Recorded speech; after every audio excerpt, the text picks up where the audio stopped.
Ça va bien? Tout est bon.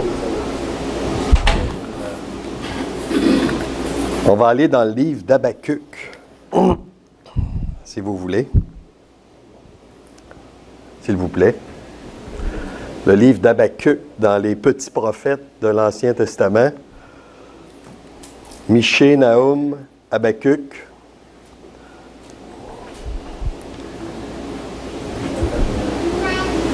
Faire confiance à Dieu en temps d'épreuve. Trusting God in trying times. Mais là, je ne ferai pas l'ouvrage à Janice, là. Mais on va prier avant. Notre Dieu et Père, on veut te remercier encore une fois pour le privilège qu'on a d'ouvrir ta parole et d'étudier ta parole. On veut te demander de nous parler ce matin, de faire du bien à nos cœurs, d'édifier nos cœurs et de transformer notre vie à l'image de ton Fils bien-aimé, le Seigneur Jésus. On veut te demander, par ton Saint-Esprit, de bénir ce qui sera dit dans nos cœurs. Dans le nom du Seigneur Jésus. Amen. On avait déjà, il y a quelques semaines, peut-être un mois ou deux mois peut-être, là. J'étais venu pour commencer cette étude sur le livre d'Habakkuk et je me rappelle, à cette époque, Madame était à l'hôpital et c'était tout un contexte ici où vraiment il y avait un temps d'épreuve et je veux appliquer ce temps d'épreuve-là à nos vies personnelles. Parce que je suis convaincu qu'on a toutes des épreuves personnelles, qu'on vit des choses difficiles où on se questionne. Et je veux ce matin qu'on s'approprie une force réelle, sincère, pas quelque chose d'hypocrite. Quand vous savez, on vient à l'église le dimanche matin, puis quelqu'un nous demande « Comment ça va? » Puis pour de vrai, on est complètement chamboulé dans notre cœur parce que il nous arrive quelque chose qu'on n'avait pas prévu. On a une épreuve. Une épreuve, voici. Le caméraman est dans l'épreuve. Mais on va répondre aux gens de l'Église avec un sourire en plastique. Ça va très bien. Et c'est absolument pas vrai. Ça va pas du tout bien dans nos cœurs. Et avec des principes dans le livre d'Habakkuk, j'aimerais qu'on solidifie, qu'on vienne à l'intérieur de nous-mêmes pour solidifier nos cœurs, pour faire face aux épreuves que le Seigneur permet dans nos vies. On veut raffermir nos cœurs, que ce soit réel, que quand on dit « ça va bien », que ce soit réel dans le fond de notre cœur, que ce ne soit pas une image en plastique. Et si on est capable d'avoir cette solidité intérieure, tout le reste va être solide. Et on avait vu, parce que le titre, c'est « Faire confiance à Dieu en temps d'épreuve », et je suis convaincu que si je demande à tout le monde qui connaissent Dieu, est-ce qu'on doit faire confiance à Dieu? Tout le monde va dire oui. Mais qu'est-ce que ça veut dire, faire confiance à Dieu? Comment on fait ça? Faire confiance à Dieu, c'est d'évaluer nos difficultés à la lumière de ses voies révélées dans les Écritures. Dieu a révélé, s'est révélé lui-même, a révélé ses voies, a révélé son caractère, a révélé sa personne dans les Écritures. On peut connaître Dieu dans les Écritures. Mais ce n'est pas tout. Avoir l'assurance qu'il agit avec nous conformément à ses voies et à son caractère. Dieu est immuable. Dieu ne change pas. Dieu ne va jamais changer son propre caractère. Et l'intensité de nos épreuves, la durée de nos épreuves, l'impact, la profondeur de nos épreuves, il n'y a aucune exception au principe qu'on voit dans le livre de l'Habakkuk. Il n'y a aucune circonstance qui peut nous arriver qu'on peut dire « Ah, non, ça, Dieu n'avait pas prévu ça. J'ai une circonstance exceptionnelle. » Il n'y en a pas. Tout est inclus dans le plan de Dieu. Absolument tout. Et on avait vu la première fois, les voies de Dieu ne sont pas les nôtres, comme le livre d'Ésaïe nous le dit. Mes voies sont au-dessus de vos voies. Mes pensées ne sont pas vos pensées. Dieu agit d'une façon différente de nous, heureusement. Et généralement, il ne nous demande pas la permission. Dieu est souverain et il n'a pas tout à fait besoin de nos conseils. Ça ne veut pas dire qu'il ne nous écoute pas. Et deuxièmement, on avait vu, les voies de Dieu sont souvent imperceptibles. Dans le livre d'Habakkuk, je ne sais pas si vous... Juste peut-être pour nous remettre un peu en situation historique, le livre d'Habakkuk, c'est avant la déportation à Babylone. On est peut-être en 650-700 avant Jésus-Christ, où le peuple d'Israël est un peuple qui s'est éloigné de Dieu, qui ne suit pas Dieu, et qui fait toutes sortes de choses qui déplaisent à Dieu. Et Habakkuk regarde ça aller, il est inquiet et il questionne Dieu.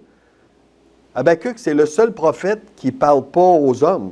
Il parle avec Dieu. C'est un dialogue entre lui et Dieu. Et Habakkuk dit à Dieu,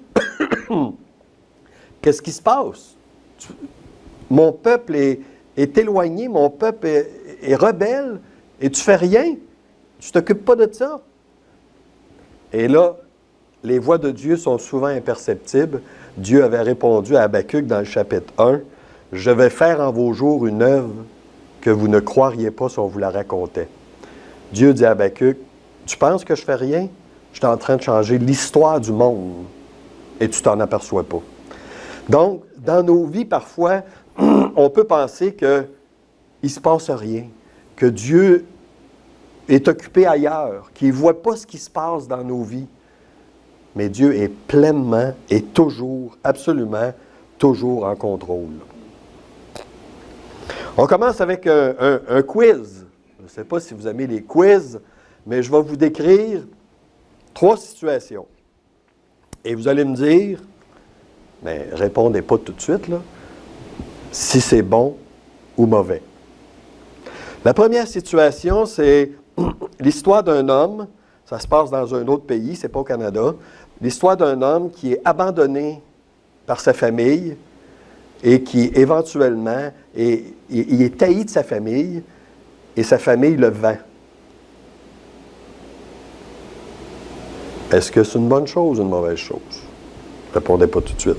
L'autre chose, c'est l'histoire d'un autre homme, un peu comme Médecins sans frontières, qui quitte sa maison pour aller aider d'autres gens. Et là où il s'en va aider, on va le martyriser, on va lui faire du tort et on va le battre jusqu'à penser qu'il est mort. Bonne chose ou mauvaise chose? Et la dernière chose, ça aurait pu se passer ici, ça aurait pu se passer aux États-Unis, ça se passe ailleurs, où c'est un homme qui a été injustement condamné et exécuté. Bonne chose ou mauvaise chose? Dans les 3 cas, peut-être à l'extérieur de l'enceinte ici, là, tout le monde dirait mauvaise chose. C'est très mauvais ce qui est arrivé. Et dans les 3 cas, on aurait tort.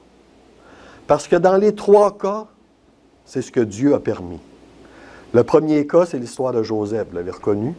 Le deuxième cas, c'est l'histoire de Paul, qui a été battu, lapidé, laissé pour mort. Et le troisième cas, c'est l'histoire du Seigneur.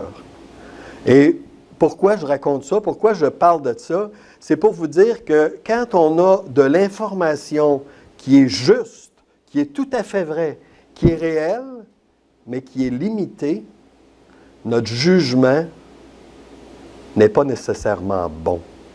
Si c'est moi qui avais décidé, si j'avais été un des disciples du Seigneur au moment où il était sur la terre, et j'avais eu le pouvoir de décider si le Seigneur allait sur la croix ou pas, c'est sûr qu'il n'y aurait pas été.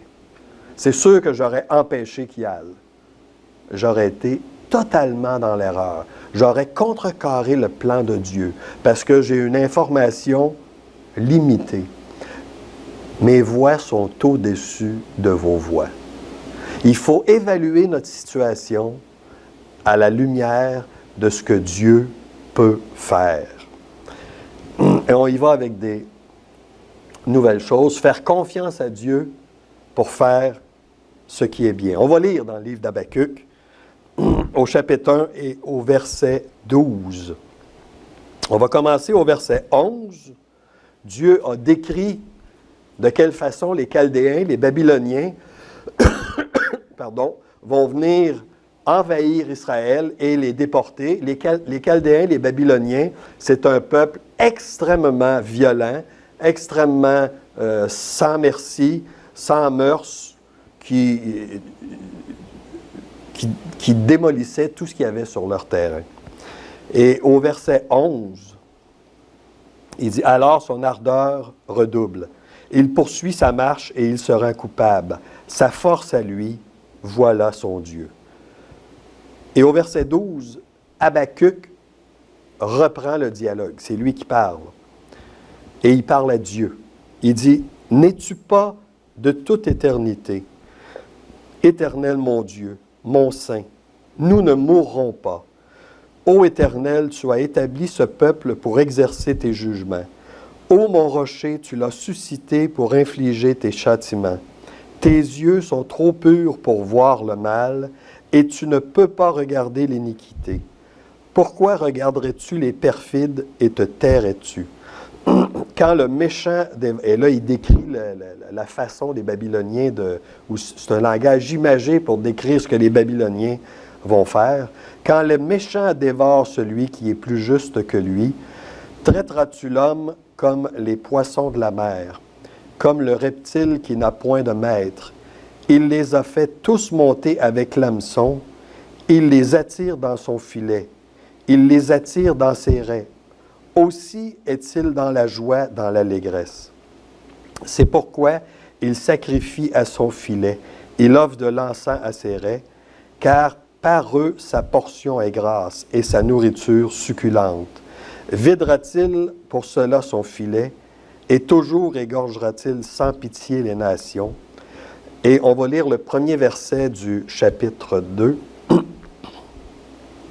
Je veillais, j'étais à mon poste et je me tenais sur la tour. Merci René. J'étais à mon poste, je veillais pour voir ce que l'Éternel me dirait et ce que je répliquerais après ma plainte.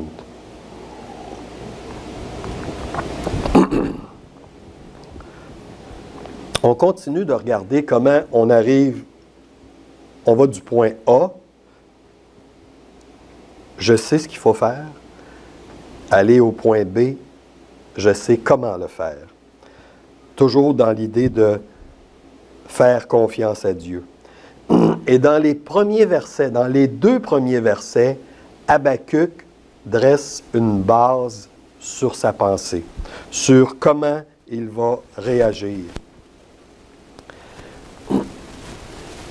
Et Habakkuk, malgré qu'il vient de se faire dire que son peuple va être déporté, va être anéanti, va être traité de façon épouvantable, sa première réaction, il l'a dans le chapitre 1, et au chapitre, à partir du verset 12, il recule d'un pas, et il se dit, « N'es-tu pas de toute éternité? » Habakkuk repense à qui est Dieu et ce qu'il est dans les circonstances. Il avait dit des Chaldéens, sa force à lui, c'est son Dieu. Habakkuk, son Dieu, ce n'est pas sa force. Son Dieu, c'est l'Éternel. C'est celui qui règne au ciel et qui dirige toutes choses. Les voies de Dieu sont saintes et Habakkuk établit des principes. Il réfléchit à ce qui est certain, ce qui est immuable, ce qui ne bougera pas, ce qui ne variera jamais dans les circonstances. Quelles que soient les circonstances, Dieu est saint. N'es-tu pas de toute éternité?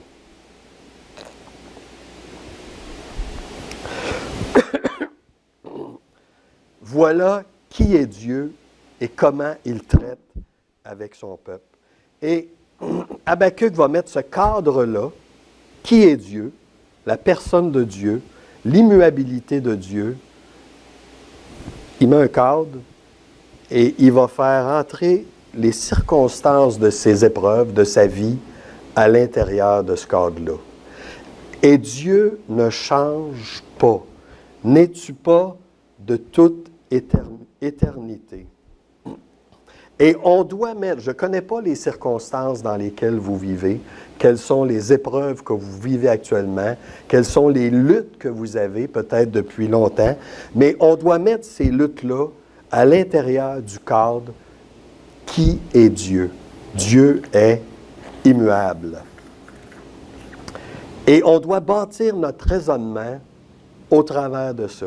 Et au travers de ça, on va établir quelque chose de confiance qui est absolument digne. Dieu est Dieu et Dieu ne change jamais. Dieu ne va jamais violer son caractère. Il est cohérent avec lui-même. Malachie 3, verset 6, « Je suis l'Éternel, je ne change pas. » On peut faire confiance à Dieu parce que Dieu est un Dieu fidèle, un Dieu qui a révélé son caractère et sa personne dans les Écritures, un Dieu qui va toujours maintenir qui il est, un Dieu qui va toujours nous faire justice, même si on a l'impression des fois qu'on est traité injustement, qu'on vit des situations difficiles, Dieu va nous soutenir. Ça signifie que Dieu est toujours avec nous, même quand on pense qu'il nous a abandonnés. Dans Matthieu 26 au verset 20, « Je suis avec vous tous les jours jusqu'à la fin du monde. » Vous connaissez ce verset-là. On cite ce verset-là régulièrement, mais quand on s'assoit et qu'on repense à ce verset-là, « Je suis avec vous tous les jours. » Mais il me semble, Seigneur, qu'il y a des journées que tu n'étais pas là, que j'étais tout seul, que tu n'as pas vu ce qui m'est arrivé. Mais là, il faudra enlever ce verset-là dans nos Bibles. Et on ne fera pas ça. Je suis avec vous tous les jours.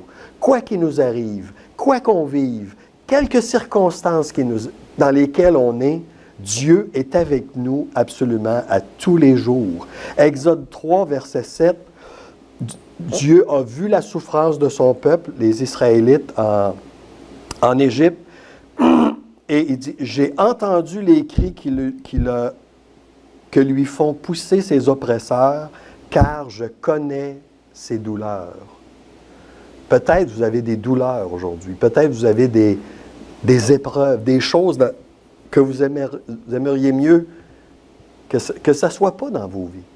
Mais Dieu connaît nos douleurs. Dieu sait dans les circonstances dans lesquelles on passe. Dieu connaît nos circonstances. Jérémie 29, 11, « Je connais les projets que j'ai formés pour vous, dit l'Éternel, projets de paix et non de malheur. » Jamais Dieu va manquer à sa parole, peu importe les douleurs. Jamais il va manquer à sa fidélité envers nous. Et peu importe les relations difficiles qu'on peut avoir actuellement, les épreuves complexes dans lesquelles on peut être. Et ça peut être la maladie, ça peut être la perte d'un être cher, ça peut être un de nos enfants qu'on voit s'éloigner, qui fait des choses qu'on n'aime pas, ça peut être la perte d'un emploi, ça peut être même des circonstances difficiles dans l'Église avec des frères et des sœurs. Ça peut arriver, ça aussi. Pardon. Dieu est présent. Dieu nous voit. Dieu nous soutient. Et Dieu veut nous aider. Ça ne changera jamais. Dieu ne va pas changer. Les étoiles vont tomber du ciel avant que Dieu ne change. Et les étoiles ne tomberont pas du ciel. Donc, Dieu ne changera jamais. Et on doit avoir ce principe-là, ce cadre-là. Vous savez, quand on regarde un... Il n'y a pas de cadre, là. Mais quand on regarde on voit toujours le cadre avant l'image. C'est sûr que ce qu'on veut voir, c'est l'image, pas le cadre, là. Hein, mais on voit, le cadre est toujours en avant de l'image. Et le cadre laisse paraître ce qui peut laisser paraître. C'est-à-dire qu'il n'y a rien qui déborde du cadre. Tout est à l'intérieur. Et il faut absolument avoir ce cadre-là à l'intérieur de nos visions. Qui est Dieu et ce qu'il est. Et que Dieu ne change pas. Je sais que ça fait à peu près 5 fois que je le dis, là, ou 10 fois peut-être, mais Dieu est immuable. Il ne va pas varier. Et un coup qu'on a établi le principe, on va appliquer le principe. Je vous rappelle que Habakkuk voit venir les Babyloniens. Il connaît les Babyloniens et il sait qu'un coup que les Babyloniens sont passés, il ne reste plus rien. En anglais, ils disent « wipe out ». Là, il faut que tu traduises en français. Comment qu'on dit? Ils balayent tout. Ils balayent tout sur le passage, les Babyloniens. Et Habakkuk sait qu'ils vont passer sur son peuple. Et qu'est-ce qu'il dit? « Nous ne mourrons pas ». Quand même étrange. Nous ne mourrons pas. Comment il sait ça, Habakkuk, qu'ils ne vont pas mourir? Habakkuk ne parle pas de lui-même, il parle de son peuple. Il ne dit pas « je ne mourrai pas ». Il dit « nous ne mourrons pas ». Israël ne va pas s'éteindre, ne va pas être balayé de la carte. Vous savez, quand on regarde aujourd'hui, si vous faites l'historique des nations qui sont mentionnées dans la Bible, il y en a plusieurs que c'est disparu. Ça n'existe plus. Ce n'est pas le cas avec Israël. Et Habakkuk n'était pas inquiète que ça arrive. Mais comment il sait ça, Habakkuk, que nous ne mourrons pas? Bien, Habakkuk se fie à qui est Dieu, à ses promesses. Dieu a fait des promesses à Abraham, à Isaac, à Jacob, à David, qu'il y aura une nation qui va exister pour toujours, qu'éventuellement il va y avoir un roi qui va régner pour toujours, éternellement. Habakkuk connaît ces promesses-là. Habakkuk se les approprie. Il sait que les Babyloniens s'en viennent, que ça va brasser dans sa vie, que ce ne sera pas drôle, mais les promesses de Dieu vont demeurer, vont s'appliquer. Habakkuk est confiant de ça. Il est conscient. Ça ne diminue pas notre douleur. Ça ne diminue pas la portée de notre épreuve. Mais on a chanté tantôt « Je t'aimerai, je tiendrai par la foi ». Qu'est-ce que ça veut dire, ça? Je tiendrai par la foi. C'est facile à chanter, mais il arrive des moments dans la vie où on met ça en application. Vous savez, c'est comme à l'automne, on s'achète une pelle, puis à un moment donné, en hiver, il y a une tempête, elle va servir la pelle. Je tiendrai par la foi, il y aura des moments dans notre vie où on devra mettre notre foi en application. Vivre notre foi, faire confiance à Dieu. On vit quelque chose un petit peu comme ça. Je vais vous les raconter. L'imprimerie où on travaille a été vendue. J'ai transféré. Christine n'a pas transféré. Christine est toujours sans emploi. Et on a la conviction que Dieu travaille, Dieu est en train de faire quelque chose, et à un moment donné, il va nous révéler ce qu'il est en train de faire.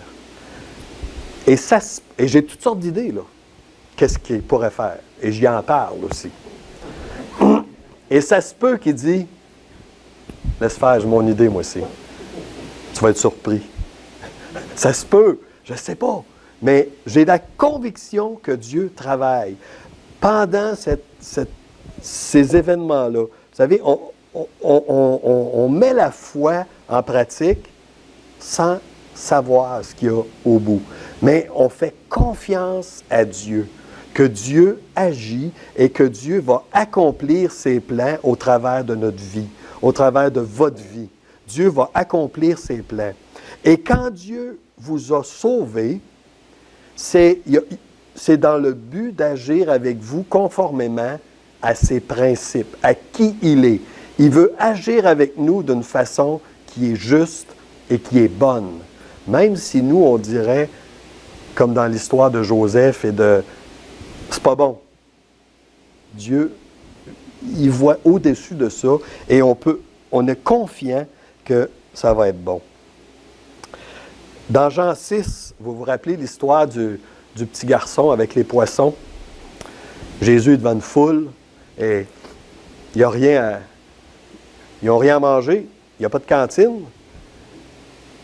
Il y a un petit garçon qui a quelques pains, quelques poissons. Et le Seigneur dit à ses disciples, « Qu'est-ce qu'on va lui donner à manger? » C'est un peu particulier comme question parce que ça nous est dit un peu plus loin. Il disait cela pour les éprouver. Je ne sais pas votre situation. Je ne connais pas là, votre épreuve.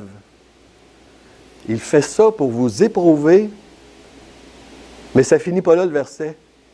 Ça dit, car lui savait ce qu'il allait faire. Le Seigneur n'était pas dépourvu. Il ne s'est pas dit, gars, je ne sais pas ce qu'ils vont manger. Nous autres, on a une coupe de pain, puis on va s'arranger avec ça, puis eux autres s'arrangeront. Lui savait ce qu'il allait faire. Dans nos circonstances, dans notre épreuve, dans l'épreuve d'Habacuc, lui sait ce qu'il va faire. Ça, c'est déjà suffisant pour calmer mon cœur. Je ne sais pas s'il y en a ici qui sont des adeptes de hockey ou de baseball ou quelque chose comme ça. Mais, vous savez, des fois, là, je connais des gens à mon église, des chrétiens, qui enregistrent des matchs de hockey parce qu'ils ne peuvent pas l'écouter le soir, puis ils l'écoutent en arrivant à 11 heures. Et bien sûr, ils ne veulent pas savoir le score. Parce que vous savez, si par exemple, moi je prends pour Boston, et qu'il y a un match Boston, et je sais que ça va finir 3-2 parce qu'ils ont compté à la fin du match, et j'écoute ça, même s'ils perdent 2-1, je ne suis pas stressé. Je le sais comment ça va finir. Je le sais parce que je l'ai entendu. Ils vont compter à 2 minutes de la fin, puis ils vont aller en prolongation, ils vont compter encore, ils vont gagner. Fait que tout le long du match, je ne suis pas stressé. Je le sais comment ça va finir. Dans nos épreuves, on le sait comment ça va finir. Comment ça se fait qu'on est stressé? Et je me pose la question à moi personnellement. On le sait comment ça va finir. Est-ce que ça va arriver que je peux dire à Dieu qu'il m'a éprouvé inutilement? Ça n'arrivera pas. Ça n'arrivera pas. Le prophète dit, nous ne mourrons pas. Lui, il sait comment ça va finir aussi. Il sait qu'Israël va exister comme nation. Fait que même si l'épreuve sera difficile, même s'il ne comprend pas tout ce qui se passe, il a confiance en Dieu. Parce qu'il y a le cadre qui est Dieu.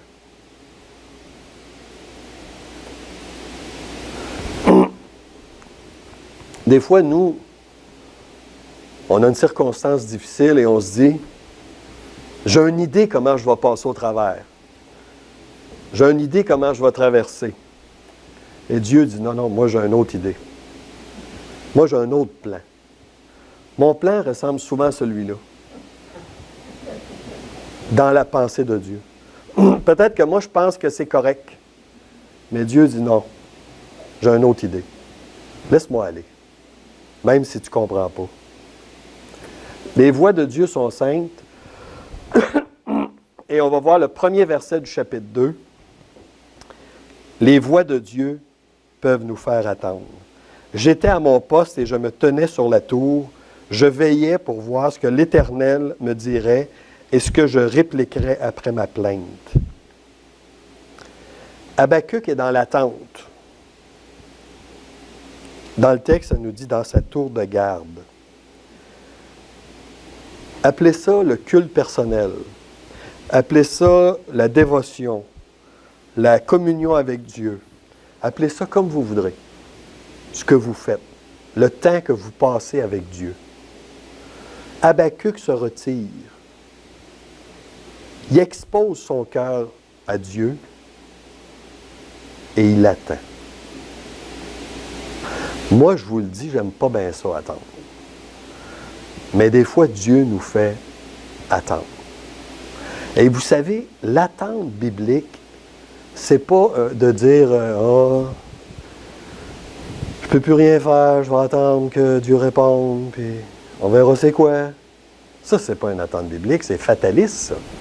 On n'est pas fataliste. L'attente biblique, c'est d'avoir la confiance que Dieu va honorer sa parole. Tout simplement. Ça veut dire notre vie continue et on attend. Tout simplement. On attend que Dieu réponde. C'est la chose à faire quand on a des difficultés. D'en parler à Dieu et d'attendre. Est-ce qu'on croit que Dieu répond? Si oui, on attend. Sinon, on ne prie pas. C'est simple. Si on pense que Dieu répond, on attend que Dieu réponde. Mais, je parle pour moi, là. Souvent, j'expose mon problème à Dieu et je vais lui dire, j'ai plus de solution, j'attends que tu interviennes dans ma vie. Et là, je descends en bas et je dis à Christine, bon, mais qu'est-ce qu'on pourrait faire pour essayer de régler ça? Il faudrait qu'on trouve une solution, là. Tu sais, comme si je dis à Dieu, ben, je te l'ai dit, là, mais pas sûr que tu vas me répondre, fait que je vais m'en occuper moi-même. Ça ressemble souvent à ça. Pour moi, en tout cas, je vous le dis, là, ça ressemble à ça. Dans Philippiens, ça nous est dit, « Ne vous inquiétez de rien, mais en toute chose, faites connaître vos besoins à Dieu par des prières, des supplications et des actions de grâce. » Et là, le verset 7, ça ne dit pas qu'il n'y a rien de réglé, là. Mais il dit, « Et la paix de Dieu, qui surpasse toute intelligence, gardera vos cœurs et vos pensées en Jésus-Christ. » À partir du moment qu'on s'est confié en Dieu et qu'on lui fait confiance, il est probable qu'à ce moment-là, encore rien n'a changé, là, absolument rien n'a changé. C'est peut-être pire, mais ça dit, « La paix de Dieu gardera vos cœurs et vos pensées en Jésus-Christ. » Et vous savez quoi? Quand je dis d'attendre, écoutez bien ça, là. Ça se peut que Dieu va nous faire attendre jusqu'au ciel. J'ai pas envie d'attendre jusqu'au ciel. Mais ça se peut que Dieu va nous faire attendre jusqu'au ciel. Et là, il y aura une réponse pour nous. On ne pourra pas arriver au ciel et dire à Dieu qu'il n'a pas été fidèle avec nous. Dans aucune circonstance. Hein? Pensez à ça, là. Il n'y a pas une circonstance de nos vies, une épreuve, une difficulté où on va pouvoir arriver au ciel et dire, « Seigneur, le 2 juillet 2017, tu l'as échappé. » Et le Seigneur va dire, « C'est vrai, je l'ai échappé. » Ça n'arrivera pas, ça. Ça ne se peut pas. Donc, si ça n'arrivera pas au ciel, si on a cette conviction que Dieu n'échappe pas. C'est vrai aujourd'hui. C'est vrai aujourd'hui. Dieu ne nous oublie pas. Dieu est fidèle au travers de ce qu'on vit, même si on a l'impression qu'il n'est pas là. Habakkuk avait l'impression que Dieu les avait abandonnés. Mais Dieu ne les avait pas abandonnés. Dieu utilisait les Chaldéens pour une raison précise et il dit à Habakkuk, « Je suis en train de m'occuper de vous autres. Inquiétez-vous pas. Inquiétez-vous pas. Je suis là. » Et ça devrait rassurer nos cœurs. On le sait comment ça va finir, la partie, hein? La partie d'or. On le sait comment ça va finir. On n'a pas à être inquiet, à être stressé. Il n'y aura aucun doute dans le ciel que Dieu aura été parfaitement fidèle. Et probablement qu'on verra son plan et la mâchoire va faire ça comme ça. Là. Hein? On va dire, si j'avais su, si je t'avais fait confiance, même si mon épreuve était difficile, même si elle ne s'est pas arrêtée, j'ai été emporté par mon épreuve jusqu'au ciel. Mais il y avait des raisons à ça. Tu avais ton plan, on va dire Dieu, on va baisser la tête et on va adorer Dieu. Mais aujourd'hui, s'il y a des choses qu'on vit, qu'on trouve difficiles, et il y en a, faisons confiance à Dieu. Dieu est fidèle. Proverbe 3,5, « Confie-toi en l'Éternel de tout ton cœur, ne t'appuie pas sur ta sagesse, reconnais-le dans toutes ses voies, et il aplanira tes sentiers. » Et ça, c'est pas dit à la fin, surtout quand ça va bien dans ta vie. C'est pas marqué ça. C'est bon 365 jours par année, 24 heures par jour. Confie-toi en l'Éternel de tout ton cœur. Vous savez, quand on chante des chants comme on a chanté, « Je tiendrai par la foi », Dieu nous donne des occasions pour les vivre. Tenons par la foi. Dieu est un Dieu fidèle. Notre Dieu et Père, on veut te remercier encore une fois pour ta parole. On veut te remercier parce qu'on a l'assurance que, comme on a chanté, notre Dieu règne encore et il n'y a rien qui échappe à la volonté de notre Dieu. Il n'y a rien qui échappe à l'œil de notre Dieu dans les circonstances de nos vies, dans tout ce qui nous arrive, dans tout ce que tu permets, dans nos épreuves, dans nos luttes, dans nos difficultés. Tu es là et tu veilles sur nous.